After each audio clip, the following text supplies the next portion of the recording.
लातूरमध्ये श्रद्धेचा बाजार मांडत कोट्यवधींची फसवणूक केल्याचा आरोप होतोय।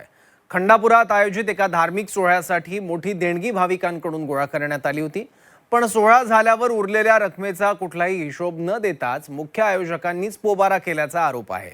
या प्रकरणात वारकरी संघटनेच्या आंदोलनानंतर आता फसवणुकीचा गुन्हा दाखल करण्यात आलाय। बघूयात।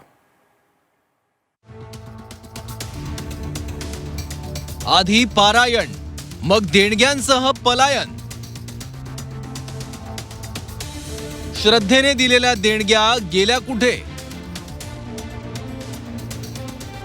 देवाच्या नावानेच कोट्यवधी हडप। लातूर जिल्ह्यातल्या खंडापूरमध्ये पारायण सोहळ्यासाठी भाविकांकडून मोठ्या प्रमाणात देणग्या गोळा करण्यात आल्या होत्या। पारायण सोहळ्याचा खर्च वगळून उरलेल्या निधीतून मंदिर उभारण्याचा विचार होता, पण उत्सव संपल्यावर मात्र उरलेल्या पैशांचं काय झालं याचा हिशोबच समोर आला नाही। उलट मुख्य संयोजकच संपर्काबाहेर गेल्यानं संशय अधिक बळावला। यामुळे खळबळ उडाली। सोहळ्याच्या नावाखाली 5,98,00,000 देणग्या गोळा झाल्या होत्या। यापैकी सुमारे 2,33,00,000 उत्सवासाठी खर्च झाले, पण उर्वरित 3,65,00,000 रकमेचा मात्र हिशोबच नसल्याचा आरोप आहे।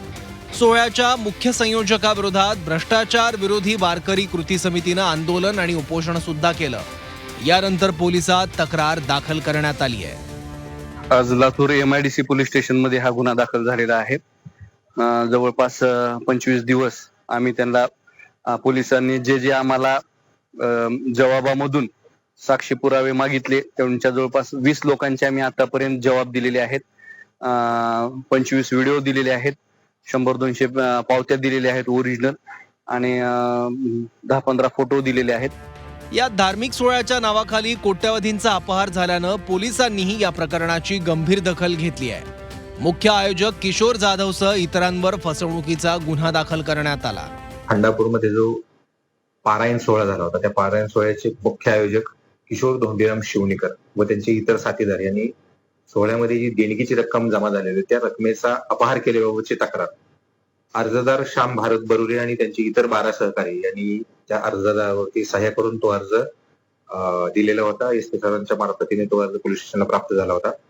त्याच्यामध्ये केलेल्या चौकशीअंती अर्जातील गैरअर्जदार किशोर धोंडीराम शिवणेकर उर्फ किशोर धोंडीराम जाधव आणि त्यांचे सहकारी श्री सोनवणे अहिल्यानगर, त्याचबरोबर इतर नातेवाईक आणि इतर सहकारी यांच्या विरुद्ध अर्जाच्या चौकशीअंती MIDC पोलीस स्टेशनला गुन्हा दाखल झालेला आहे आणि सध्या सदर गुन्ह्याचा तपास सुरू आहे। रोजच्या धकाधकीच्या जीवनातून रोजची संकट, आव्हानं, दुःख यापासून मुक्ती म्हणून आपण ईश्वराची आराधना करतो। श्रद्धेने धार्मिक सोहळे सुद्धा करतो, त्यात सहभाग घेतो। स्वतः खर्च करताना काटकसर करत असलो तरी देवाधर्मासाठी भक्त मंडळी सढळ हस्ते दान देणग्या देतात, पण याच भावनेचा गैरफायदा घेऊन देवाच्याच नावाने अशी फसवणूक करणं गंभीर आहे। भाविकांच्या श्रद्धेची केलेली ही विटंबना आहे, कारण अशा प्रकरणांमुळे धार्मिक संस्थांकडे लोक संशयानं बघू लागतील। या प्रकरणात आता पोलीस काय कारवाई करतात हे बघावं लागेल। वैभव बालकुंदे, झी 24 तास, लातूर।